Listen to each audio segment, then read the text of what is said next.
Hello, boys and girls. Miss Debbie here with two more final stories for your scary Halloween pleasure, but not too scary, but some of my favorite books.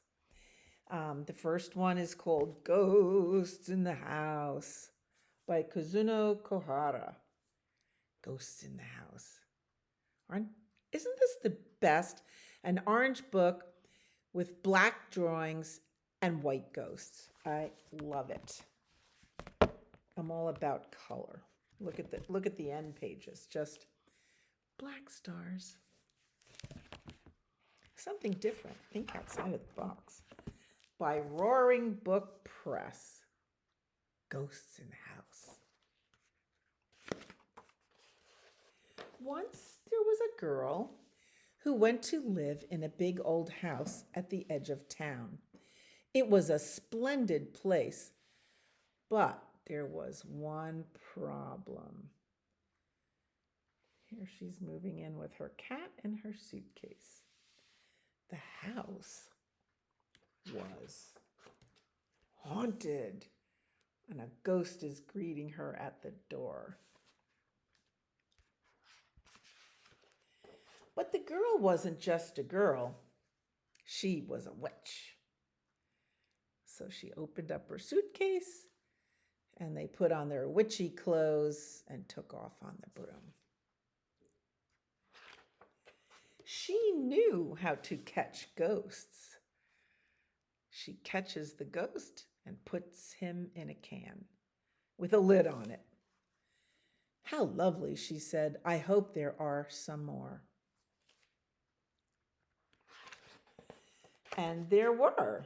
Look at all those ghosts. Can you count them? I see 6 more. She continued until she had caught all the ghosts in the house.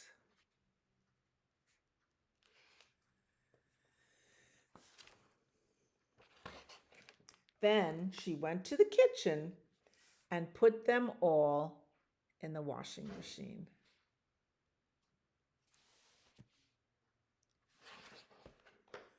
When they were clean, she hung them out on the clothesline. It was fine weather for drying.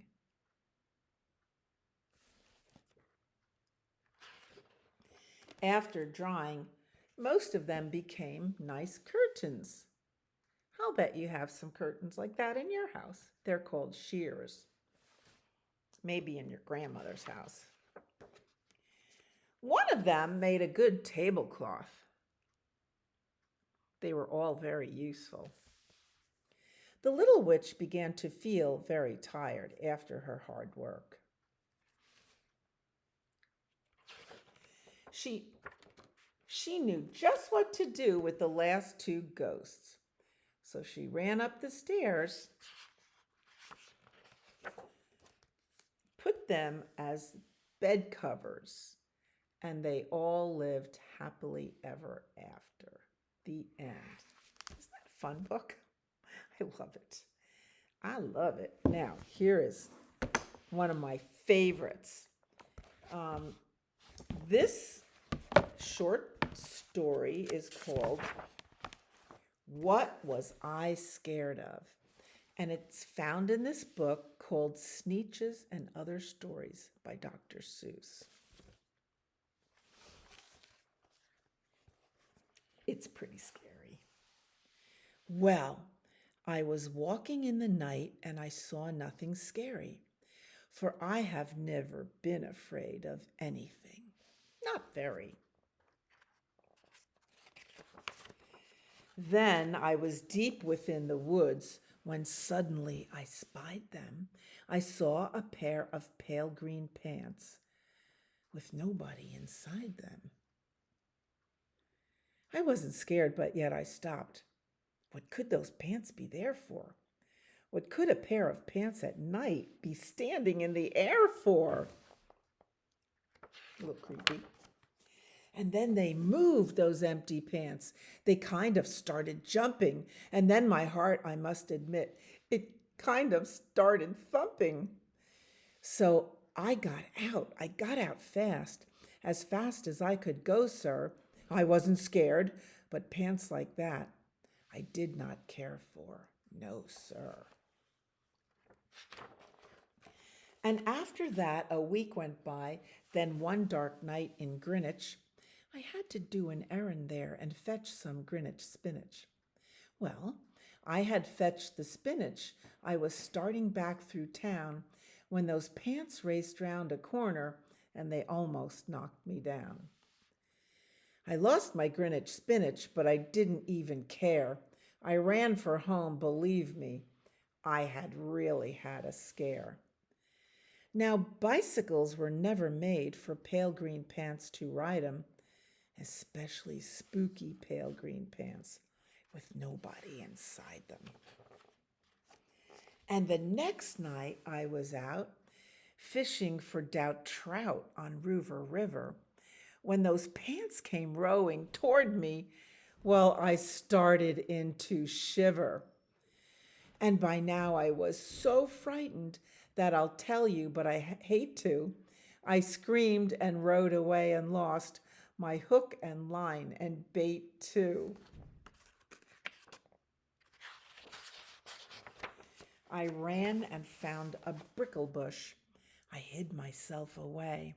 I got brickles in my breeches, but I stayed there anyway. I stayed all night, the next night too. I'd be there still, no doubt.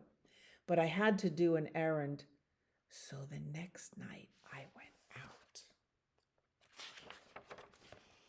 I had to do an errand, had to pick a peck of snide in a dark and gloomy snide field that was almost 9 miles wide. I said, I do not fear those pants with nobody inside them. I said and said and said those words. I said them, but I lied them. Then I reached inside a snide bush, and the next thing that I knew, I felt my hand touch someone, and I'll bet that you know who. And there I was, caught in the snide, and in that dreadful place, those spooky empty pants and I were standing face to face. I yelled for help, I screamed, I shrieked, I howled, I yowled, I cried. Oh, save me from these pale green pants with nobody inside. But then a strange thing happened. Why, those pants began to cry. Those pants began to tremble. They were just as scared as I. I never heard such whimpering, and I began to see that I was just as strange to them as they were strange to me. I put my arm around their waist and sat right down beside them. I calmed them down, poor empty pants with nobody inside them. And now we meet quite often, those empty pants and I, and we never shake or tremble. We both smile and we say, hi. Don't you love that? Oh, this is absolutely my favorite story in the world. Well, thank you. And that was a lot of fun. So come into the library and get yourself your own books to read to yourself and have some fun this Halloween spooky season.